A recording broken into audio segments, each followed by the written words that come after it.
పన్ను వసూలు విషయంలో స్థానికులతో గొడవ పడితే వారు కేఎస్ఆర్ దాస్ చిన్నాన్నను హత్య చేశారు.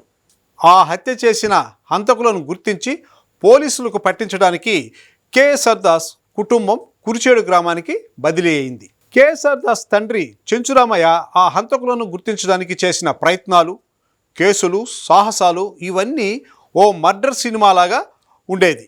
చిన్న వయసులో ఉన్న కేఎస్ఆర్ దాస్ ఈ విషయాలన్నీ గమనించేవారు. ఆయన క్రైము మాస్ డైరెక్టర్గా మారడానికి ఈ నేపథ్యం కూడా ఒక కారణమైంది. చెంచురామయ్య గారి ప్రయత్నాలు ఫలించి ఆ హంతకులను పట్టించి శిక్ష వేయించారు. వెంకటగిరి రాజారావు జమీందారీ వ్యవస్థ పోయాక కేఎస్ఆర్ దాస్ నాన్నగారికి ఉద్యోగం పోయి కుటుంబ పోషణ భారమైంది. దాంతో గుంటూరుకి మకాం మార్చారు. చదువు పూర్తయిన కేఎస్ఆర్ దాసు గుంటూరు కృష్ణమహల్లో బుకింగ్ క్లర్క్గా చేరారు. అప్పుడు ఆయన జీతం నెలకు 30 రూపాయలు.